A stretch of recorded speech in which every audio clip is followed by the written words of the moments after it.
আলহামদুলিল্লাহ, সালাতের পরে আবার আপনার সাথে আবার দেখা হলো। আমরা আলোচনা করছিলাম আকীদা বিষয় নিয়ে। তো বলছিলাম যে যখন আমাদের নবী মুহাম্মদ রাসূলুল্লাহ সাল্লাল্লাহু আলাইহি ওয়াসাল্লাম তার মিশনে ছিল, প্রথম মিশন ছিল আকীদা। প্রত্যেক নবী দুটি জিনিস নিয়ে এসেছেন, হয় আকীদাও আনছেন, সাথে শরীয়ও আনছেন। আকীদাটা স্থায়ী জিনিস, অপরিবর্তনীয়। মুহাম্মদ রাসূলুল্লাহ সাল্লাল্লাহু আলাইহি ওয়াসাল্লাম সারাটা জীবন আকীদার দাওয়াত দিয়েছেন, সাথে শরিয়ার দাওয়াতও দিয়েছেন। ইসলাম হচ্ছে আকীদা ও শরিয়া। ইসলাম হচ্ছে আকীদা ও শরিয়া, এর বাইরে অন্য কিছু নাই। আকীদা ও শরিয়া। এখন কেউ যদি বলে আকীদা নাই, সে মিথ্যা কথা বলছে। আকীদার আরেক নাম হচ্ছে ঈমান, নাম দেয়া হয় ঈমান। ঈমানকে আপনি কতটুকু ধারণ করতে পারবেন, সেটা হচ্ছে আপনার বিশুদ্ধ আকীদা প্রমাণ। ঈমানও মানুষ আনে, কিন্তু ঈমানটা বিশুদ্ধ হইতে হয়। ঈমানটা বিশুদ্ধ হইতে হয়, ঠিক আকীদাটাও আপনার বিশুদ্ধ হইতে হবে। মানুষের কাছে আকীদা থাকে, বিশুদ্ধতা নাই বলেই আল্লাহ তাআলা যুগে যুগে নবী রাসূল পাঠান, তাতে করে তাদেরকে বিশুদ্ধ আকীদার দিকে নিয়ে আসতে পারেন। আমরা বলছিলাম যে মুহাম্মদ রাসূলুল্লাহ সাল্লাল্লাহু আলাইহি ওয়াসাল্লাম জীবনের শেষ মুহূর্তে মুআয ইবনে জাবাল রাদিয়াল্লাহু আনহুকে ইয়ামানে পাঠিয়েছিলেন কি জন্য? দাওয়াত দিতে। এই দাওয়াতের প্রথম কথা কি ছিল? আউয়ালু মা তাদউম ইলাইহি শাহাদাতু আল্লা ইলাহা ইল্লাল্লাহ। প্রথম যেটার দিকে আহ্বান জানাবে এটা হচ্ছে একমাত্র আল্লাহ ব্যতীত সত্য কোনো ইলাহ নেই, এই ডাকটা তুমি দিবে, এই আহ্বান দিবে। এখন প্রশ্ন হচ্ছে, আপনি বলতে পারেন এটা তো আমরা সবাই বলি, আবার এখানে ওয়াজ করতেছি কি জন্য? এটাই হলো মূল কারণ। আমরা সবাই বলি লা ইলাহা ইল্লাল্লাহ, কিন্তু আপনি চোখের সামনে দেখতে পান লা ইলাহা ইল্লাল্লাহ বলে আবার কবরেও টাকা দেয়, লা ইলাহা ইল্লাল্লাহ বলে আবার মাজারেও সিন্নি দেয়, আবার লা ইলাহা ইল্লাল্লাহ বলে আবার দেখবেন যে ওই খান জাহান আলীর কুমিররা খাওয়াচ্ছে। আবার দেখবেন লা ইলাহা ইল্লাল্লাহ বলে আর একটা গ্রুপকে দেখবেন যে শাহজালালের মাজারেও যাচ্ছে। যারা শাহজালালের মাজারে যায়, কেন যায় আমাকে বলতে হবে। আপনারা বলেন কেন যায়? কি জন্য যায়? ইচ্ছা পূরণ, আহসানতা। প্রত্যেকে চায় শাহজালালের মাজারে গেলে তার আর কোনো কিছু অভাব থাকবে না, সব অভাব পূরণ হয়ে যাবে। সেখানে গেলে এই যে নির্বাচন শুরু হবে, অনেকে দেখবেন যে মাজার থেকে নির্বাচন শুরু করবে। উদ্দেশ্য কি? মাজারওয়ালা তারে পাশ করানোর মধ্যে ভূমিকা রাখবে। এই কথা যদি কোনো ব্যক্তি বিশ্বাস করে, লা ইলাহা ইল্লাল্লাহ তার শুদ্ধ হয় নাই, আকীদা তার শুদ্ধ হয় নাই। আকীদা শুদ্ধ হতে হবে 5টি-6টি জিনিসের মধ্যে আকীদা শুদ্ধ হয়। আল্লাহর ব্যাপারে, ফেরেশতাদের ব্যাপারে, কিতাবের ব্যাপারে, রাসূলদের ব্যাপারে, আখিরাতের ব্যাপারে, তাকদীরের ব্যাপারে। এই 6টি জিনিসের মধ্যে যে ব্যক্তি আকীদাটা বিশুদ্ধ হয়েছে, সেই ব্যক্তির আকীদা শুদ্ধ, সেই ব্যক্তি জান্নাতে যেতে পারবে। এর মধ্যে একটা যদি কারো বাদ যায়, সে জান্নাত যেতে পারবে? সব মানলো, ফেরেশতা মানলো না, জান্নাত যাবে? যাবে না। সব মানলো, আল্লাহর কিতাব মানলো না, জান্নাতে যাবে? যাবে না। সব মানলো, সে আখিরাতের কবরের আযাবের কথা মানলো না, জান্নাতে যেতে পারবে? যেতে পারবে না, কারণ অস্বীকার করছে কোরআন আয়াত ও হাদিস। অনুরূপ ভাবে যেখানে আল্লাহ ও তার রাসূল যা যা বলেছেন বিশ্বাসের আকারে, এগুলি তোমাকে বিশ্বাস করতে হবে। আল্লাহ রাসূল বলেছেন, সেগুলি যদি না মানে কোনোদিন জান্নাতে যেতে পারবে না।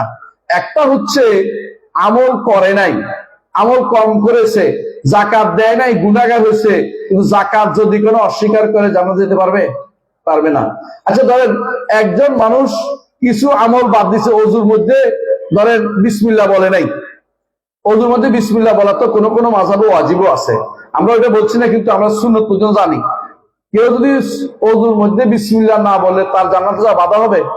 বাধা হবে না। কিন্তু ওযুর মধ্যে সে ব্যক্তি মুখ ধুইল না আর সব করলো, তার ওযুটা হয়েছে? সালাতটা হবে? হবে না। তাহলে আপনি বুঝতে পারছেন যে কিছু জিনিস আছে কোনোভাবেই ছাড় চলে না। এর মধ্যে একটা হচ্ছে আকীদা। আকীদার কোনো জিনিস কোনো ছাড় চলে না, সবগুলিকে মেনে নিতে হবে।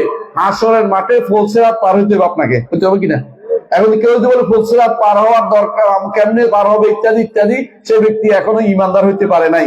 ঈমানদার হইতে হলে প্রত্যেকটি জিনিস, ঈমানিয়াতের 6টা জিনিস, আরকানুল ঈমান 6টা জিনিস আপনাকে মেনে নিতে হবে।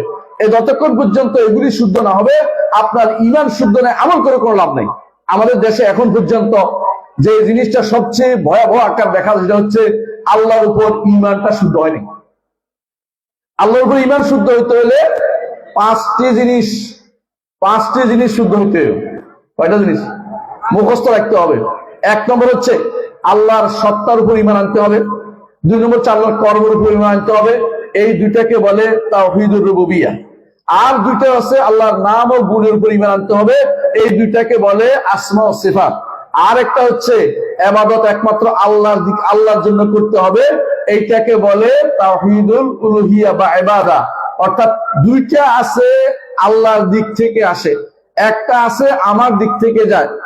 আল্লাহ তাআলা আমাকে জীবন দিয়েছেন, আল্লাহ তাআলা আমাকে মৃত্যু দেন, আল্লাহ তাআলা আমাকে পয়সা পাতি দেন, আল্লাহ তাআলা আমাকে সামর্থ্য দেন, আমাকে সন্তান দেন, আমাকে সুস্থতা দেন। এগুলি সবগুলি হচ্ছে আল্লাহর রুবুবিয়ত। আল্লাহ যা দেন তার রুবুবিয়ত, রব হিসাবে তিনি এগুলি আমাকে দিয়েছেন। আর আমার পক্ষ থেকে যা আল্লাহর দিকে যায় সেটা হচ্ছে উলুহিয়ত বা ইবাদত। যেমন আমি কি করি, সালাত আদায় করি, আমি সুবহানাল্লাহ পড়ি, আমি আলহামদুলিল্লাহ পড়ি, এগুলি কোথায় চলে যায়? আল্লাহর দিকে চলে যায়। যখন এটা আমার দিক থেকে আল্লাহর দিকে যেটা যাবে, এটার নাম হচ্ছে তাওহীদুল উলুহিয়্যাহ বা ইবাদা। এটাই হচ্ছে লা ইলাহা ইল্লাল্লাহ ঘোষণার অর্থ। আমার যাবতীয় ইবাদত সব আল্লাহর দিকে যাবে, এদিকে ওদিক যাবে না, আল্লাহর দিকে যাবে। এইটা মানলে তাওহীদুল উলুহিয়্যাহ, রুবুবিয়্যাহ মানছে, উলুহিয়্যাহ মানছে, দুইটা মানছে। বাকি রয়েছে একটা আসমা ও সিফাত। কোন জিনিস দিয়ে আমি আল্লাহকে ডাকবো? আল্লাহ বলে দিয়েছেন ওয়ালিল্লাহিল আসমাউল হুসনা ফাদউহু বিহা। আল্লাহর সুন্দর সুন্দর নাম রয়েছে, এগুলি দিয়ে আল্লাহকে ডাকো। ইবাদত করার জন্য আল্লাহর নামগুলি লাগবে। আল্লাহু আকবার, আল্লাহ আছেন কিনা? আল্লাহু আকবার কথা আল্লাহ বলছেন না? আল্লাহকে বড় বলছেন না? সুবহানাল্লাহ কাকে কার তাসবিহ পাঠ করছেন? আল্লাহ। আলহামদুলিল্লাহ, আল্লাহু আকবার, লা ইলাহা ইল্লাল্লাহ, সবগুলো কিন্তু আল্লাহর সাথে সম্পৃক্ত। আপনার যত ইবাদত আল্লাহর দিকে যাচ্ছে, এইটার নাম হচ্ছে তাওহীদুল উলুহিয়্যাহ। এবং এটা আল্লাহর নাম সহ আপনাকে দিতে হচ্ছে। আল্লাহ বলছেন আমার সুন্দর সুন্দর নাম রয়েছে, এগুলি দিয়ে আমাকে ডাকো। ইয়া রহমান ইরহামনি, হে দয়ালু আমাকে দয়া করেন। ইয়া গফফার ইগফিরলি, হে গফুর, হে গফফার, হে ক্ষমাশীল আমাকে ক্ষমা করে দিন। এই তিনটা, এই পাঁচটা জিনিস ওতপ্রোতভাবে জড়িত। একটা হচ্ছে কি আল্লাহর জাত সত্তা, আরেকটা হচ্ছে আল্লাহর কর্ম, আরেকটা হচ্ছে আল্লাহর নাম, আরেকটা হচ্ছে আল্লাহর গুণ, আরেকটা হচ্ছে আল্লাহর অধিকার বা ইবাদত যেটা আল্লাহর জন্য আমরা করে থাকি। এই পাঁচটি জিনিস না হলে ঈমান হয় না, আকীদা শুদ্ধ হয় না। আল্লাহর ব্যাপারে পাঁচটি জিনিস লাগবে আকীদা শুদ্ধ হতে হলে। যেমনি ভাবে ওযু হইতে হলে কয়টা জিনিস লাগে? দেখি কে কয়টা বলেন? হ্যাঁ, ছয়টা। চারটা কেউ বলেন না? চারটাও তো কেউ কেউ বলে, তাই না? কমপক্ষে চারটা তো লাগবে। কমপক্ষে বলছি কেন, অন্তত কেউ যদি বলে যে আমি অমুক মাযহাবের, আমাদের মাযহাবে চারটা মানলাম, তবু আমি দুঃখ করতেছি না, কারণ আমাদের আপনাদের কাছে ছয়টা ঠিকই আছে, আমরা স্বীকার করছি না। কিন্তু কেউ কেউ চারটা বললো, আমি তাকে বলবো চারটা থেকে যদি একটা না যায় তার নামাজটা হবে, ওযুটা হবে। চারটা থেকে যদি একটা না করে ওযুটা হবে। এই যে আমি এতক্ষণ ধরে যা বলেছি যে আল্লাহর উপর ঈমান আনতে হলে কয়টা জিনিস লাগবে? পাঁচটা জিনিস। এক নম্বর কি আল্লাহর জাতের উপর ঈমান আনতে হবে। দুই নম্বর আল্লাহর কর্মের উপর ঈমান আনতে হবে। তিন নম্বর আল্লাহর নাম। চার নম্বর আল্লাহর গুণ। এরপরে পাঁচ নম্বর হচ্ছে এত কিছু যেই সত্তা, যেই সত্তা, একটা সত্তা আছে, তার কি আছে? কর্ম আছে, নাম আছে, গুণ আছে। তার জন্য আমি আমার সবকিছু নিবেদন করব। ইন্না সালাতি ওয়া নুসুকি ওয়া মাহইয়ায়া ওয়া মামাতি লিল্লাহি রাব্বিল আলামিন। আল্লাহর জন্য যদি নিবেদন করতে পারি, আমার আকীদা শুদ্ধ। আর এর মধ্যে সামান্যতম ব্যতিক্রম হলো আকীদা শুদ্ধ নাই। তবে আল্লাহর উপর আকীদা শুদ্ধ হলে কি সব হয়ে যাবে? তা নয়। কিন্তু আমাদের দেশে সবচেয়ে বড় সমস্যা, ঈমানের প্রথম রোকনটাই হয় না। ঈমানের প্রথম রোকনটাই হয় না। আপনি জানেন আমাদের দেশে এখনো 90% মানুষ আল্লাহর জাতের উপর ঈমান শুদ্ধ নাই। আল্লাহর জাতের উপর ঈমান আনতে হলে, আল্লাহর জাতের উপর ঈমান আনতে হলে পাঁচটা জিনিস লাগবে। আরেকটা বুঝাচ্ছি, আগেরটা নয় কিন্তু, আবার উল্টা পাল্টা লাগাই দিবেন না। আল্লাহর সত্তার উপর ঈমান আনতে হলে সূরা ইখলাস পড়বেন। সূরা ইখলাস আল্লাহ তাআলা বলে দিয়েছেন কুল হুয়াল্লাহু আহাদ আল্লাহুস সামাদ লাম ইয়ালিদ ওয়া লাম ইউলাদ ওয়া লাম ইয়াকুল লাহু কুফুয়ান আহাদ। আর আল্লাহর জাতের উপর ঈমান আনতে হলে আল্লাহ তাআলা, এটাই বিশ্ব বাস্তব বিষয়। এক নম্বর হচ্ছে আল্লাহ হচ্ছেন একক অনন্য সত্তা, আর কোন সত্তা নাই যে আল্লাহর মতো এরকম আছে। হুয়াল আউয়াল ওয়াল আখির, তিনি প্রথম এবং তিনি শেষ, তিনি হচ্ছেন একক সত্তা। দ্বিতীয় সামাদ, সবাই তার মুখাপেক্ষী, তিনি কারো মুখাপেক্ষী নন, সবাই তার মুখাপেক্ষী। তিন নম্বর ঈমান আনতে হবে কেউ তার মতো কেউ হইতে পারে না। লাম ইয়াকুল লাহু কুফুয়ান আহাদ, তার মতো কেউ হইতে পারে না। হ্যাঁ, চার নম্বর হতে হবে তিনি আরশের উপরে আছেন। তিনি আরশের উপরে আছেন, তিনি কোন সৃষ্টির ভিতরে নন। যারা মনে করে কলবের ভিতরে আল্লাহ আছে, যারা মনে করে সর্বত্র আল্লাহ বিরাজমান, তারা আল্লাহর জাতের উপর ঈমান আনে নাই। ওই আল্লাহর উপর ঈমান আনে নাই যে আল্লাহর উপর ঈমান আনতে আমাদের নবী মুহাম্মদ রাসূলুল্লাহ সাল্লাল্লাহু আলাইহি ওয়াসাল্লাম আদেশ করেছেন। ও নবীগণ, সমস্ত নবী, সমস্ত আল্লাহর কিতাব যে আল্লাহর উপর ঈমান আনতে বলেছে, যারা আল্লাহকে সৃষ্টির ভিতরে বলবে, তারা ওই আল্লাহর উপর ঈমান আনে নাই, তার ঈমান কোনদিন বিশুদ্ধ হবে না। যত ইবাদতই করুক না কেন আল্লাহর দরবারে তার ইবাদতের কোনো মূল্য নেই, কারণ আল্লাহকে চিনতে পারেনি। যতক্ষণ পর্যন্ত আল্লাহকে চিনতে না পারবে, আল্লাহকে আরশের উপর না মানবে, ততক্ষণ পর্যন্ত কেউ ঈমানদার হতে পারবে না। 5 নম্বর হচ্ছে আল্লাহকে সবচেয়ে বড় মানতে হবে। কত বড় তিনি, কত বড় তিনি, তার পরিচয় তিনি দিয়েছেন। মুহাম্মদুর রাসূলুল্লাহ সাল্লাল্লাহু আলাইহি ওয়াসাল্লাম বলেছেন, আরশ হচ্ছে সবচেয়ে বড় সৃষ্টি। আরশের সামনে কুরসি হচ্ছে ছোট্ট একটা ফেলে রাখা একটা ভূমি, যার মধ্যে একটা জিনিস, যার মধ্যে 7 আসমান জমিন সমস্ত সৃষ্টি 7টি মুদ্রার মতো। এইগুলির সামনে আরশ হচ্ছে এই কুরসির সামনে কত বড়, যেন একটা ফেলে রাখা জায়গা। আরশ কত বড় আল্লাহ ব্যতীত কেউ জানে না। এর অর্থ হচ্ছে মানুষ এবং যত সৃষ্টি আপনার চোখে পড়তেছে সব কুরসির ভিতরে 7টি মুদ্রার মতো। কুরসি আরশের সামনে এই একটা ছোট্ট জিনিস পড়ে আছে, যেটা আরশে উঠার মতো একটা সিঁড়ির মতো পড়ে আছে। আর আরশ হচ্ছে কত বড় আল্লাহ ছাড়া কেউ জানে না। আর আরশ বহন করে ওই ইয়াহমিলু আরশা রাব্বিকা ফাওকাহুম ইয়াওমা ইযিন সামানিয়া, 8 জন ফেরেশতা সেটা বহন করে।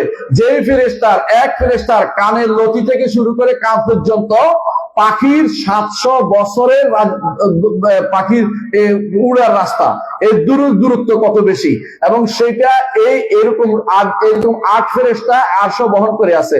তো এই যে আমরা এত বড়ত্ব বলেছি, সবকিছু কেন বললাম, এটা কারণ হচ্ছে এটা আল্লাহ যে বড়, এটা বুঝবেন কি করে? আল্লাহ তাআলা কোরআনে কারীম বলেছেন যে ওয়াল আরদু জামিআন কাবদাতুহু ইয়াউমাল কিয়ামা। এত কিছু যে আমরা বড় বড় হিসাব করতেছি, কেউ বলতেছে যে পৃথিবী থেকে এরকম হাজার হাজার লাখ লাখ পৃথিবী এখন আছে, এত গ্রহ নক্ষত্র নিহারিকা ইত্যাদি ইত্যাদি কত কিছু আবিষ্কার করতেছে।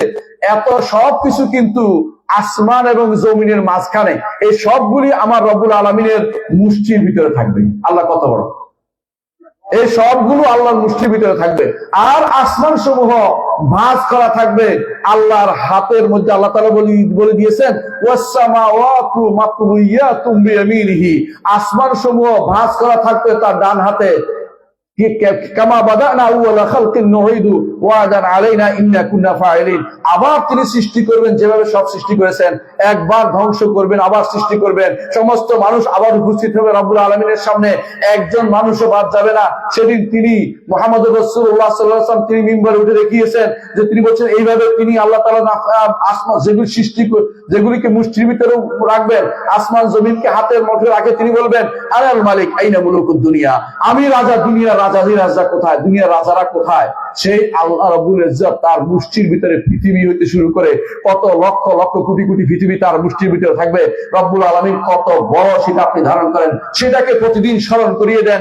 যখন আপনি বলেন সুবহানা রাব্বিয়াল আযীম, আমার রব হচ্ছে কত বড় বড় বড়, আমার রব্বুল আলামিন অনেক বড়। যারা মনে করে বসে আছে রব্বুল আলামিন সৃষ্টির ভিতরে, তারা আল্লাহকে সঠিকভাবে তার আল্লাহ সম্মান দিতে জানে নাই। আল্লাহকে সম্মান দিতে হলে অবশ্যই আল্লাহর বড়ত্ব ধারণ করতে হবে আপনার অন্তরে। যখন সুবহান রাব্বিয়াল আযীম নাযিল হয়েছে, মুহাম্মদুর রাসূলুল্লাহ সাল্লাল্লাহু আলাইহি ওয়াসাল্লাম বলেন এটাকে তোমার রুকুতে রাখো। শুধু এটা নয়, আল্লাহ যে উপরে এটা প্রমাণ, আল্লাহ যে উপরে এটা বিশ্বাস করতে হবে। কারণ মুহাম্মদুর রাসূলুল্লাহ সাল্লাল্লাহু আলাইহি ওয়াসাল্লাম সবচেয়ে বড় বিনয়ের জায়গা যেখানে, অর্থাৎ সিজদার মধ্যে আপনাকে বলতে বলেছে সুবহানা রাব্বিয়াল আলা। আলা তিনি সবকিছুর উপরে, সত্তাগতভাবে উপরে, সম্মানের দিক থেকে উপরে এবং ক্ষমতার দিক থেকে তিনি উপরে। 3 দিক থেকে উপরে না মানলে আল্লাহকে উপরে মানা হয়নি। আল্লাহর উপর তো উপরে যে থাকেন যে ব্যক্তি মানবে না সে ব্যক্তি ঈমানদার হতে পারবে না। রব্বুল আলামিন তিনি আরশের উপরে যে ব্যক্তি মানেনি, যাকে সর্বত্র বিরাজমান মনে করছে, অথবা যারা বিশ্বাস করছে কোন কলমের ভিতরে আছে, অথবা মনে করে যে দুনিয়া জায়গা হয় না, ইমান কলমের জায়গা হয়, ওই ব্যক্তি ঈমানদার নয়, তারা এখনো হিন্দু রয়ে গেছে। কারণ হিন্দুরা বিশ্বাস করে যে সর্বভূতে ঈশ্বর বাস করে, কিন্তু মুসলিম ঈমান রাখে আল্লাহ তাআলা তিনি আরশের উপরে, মুহাম্মদ রাসূলুল্লাহ সাল্লাল্লাহু আলাইহি ওয়াসাল্লাম সেজন্য আরশের কাছে গিয়েছিলেন আল্লাহর সাথে কথা বলতে মেরাজের রাত্রিতে। এইটা হচ্ছে আল্লাহর উপর ঈমানের প্রথম ধাপ। আল্লাহর জাতের উপর ঈমান আনতে হবে, এই আকীদা ঈমান আপনার শুদ্ধ হতে হবে। এটা যদি শুদ্ধ না হয় আপনি যত আমল করে কোনো লাভ হবে না। দ্বিতীয় অংশ, আল্লাহ তাআলার কর্মকে, আল্লাহ তাআলার কর্মের উপর ঈমান আনতে হবে। কর্ম কি?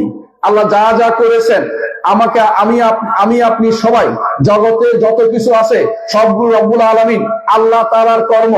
আল্লাহ তাআলার কর্ম হচ্ছে এই যে পৃথিবী দেখতে পাচ্ছেন, এই নিহারিকা দেখতে পাবেন, অথবা যত রকমের যত কিছু আবিষ্কার হবে সবগুলি আল্লাহর কর্ম। আমিও কর্ম, গাছপালা মাছ যত কিছু আছে সবগুলি আল্লাহ তাআলার কর্ম। এইটাকে একমাত্র তিনি সৃষ্টি করেছেন, জগতের কেউ সেখানে কোনো হস্তক্ষেপ করতে পারে না। এটার উপর ঈমান আনতে হলে তিনটে জিনিস মানতে হবে। এক নম্বর হচ্ছে রব্বুল আলামিন তিনি সবকিছুর স্রষ্টা। দুই নম্বর হচ্ছে তিনি শুধু মালিক। আর তিন নম্বর হচ্ছে তিনি সবকিছুর পরিচালক। যদি কেউ এই জায়গাতে ঈমানের ক্ষেত্রে ব্যত্যয় ঘটায় যে আমার পরিচালক আরো আছে, কোন গাউস আছে, কোন কুতুব আছে, কোন তথাকথিত পতাদা আছে, কোন রকমের যাদেরকে বলা হয় যে আবদার আছে, এই জাতীয় লোকগুলি যারা মনে করে যে পৃথিবীতে আছে, এরা পৃথিবী নিয়ন্ত্রণ করছে, এই জাতীয় বিশ্বাস যার অন্তরে একবার ঢুকবে সে ব্যক্তি কাফের। কাফের কাফের কোনো সন্দেহ নাই যে আল্লাহ এরা তওবা না করে মারা গেলে চিরস্থায়ী জাহান্নামে হবে, কোনদিন সে জান্নাতে যেতে পারবে না। কবরওয়ালা কি করতে পারে? আমি উদাহরণ বলছিলাম, যারা আজ শাহজালালের মাজারে যাচ্ছে, শাহপরানের মাজারে যাচ্ছে, অথবা আমানত শাহর মাজারে যাচ্ছে, অথবা আপনাদের এখানে আবেদ শাহর মাজারে যাচ্ছে, তাদের উদ্দেশ্যটা কি? তাদের উদ্দেশ্য হচ্ছে কিছু পাওয়া। যদি কবর জিয়ারতের উদ্দেশ্য হয়, তার বাবার কবর জিয়ারত করে না কেন? তার মায়ের কবর জিয়ারত করে না কেন? বোনের কবর জিয়ারত করলে তো হয়ে যায়। কারণ কবর জিয়ারতের উদ্দেশ্য তিনটি। এক নম্বর হচ্ছে আখিরাতকে স্মরণ করা, দুই নম্বর হচ্ছে দুনিয়া বিমুখ হওয়া, তিন নম্বর হচ্ছে রাসূলের সুন্নতকে প্রতিষ্ঠা করা এবং মৃত ব্যক্তির জন্য দোয়া করা।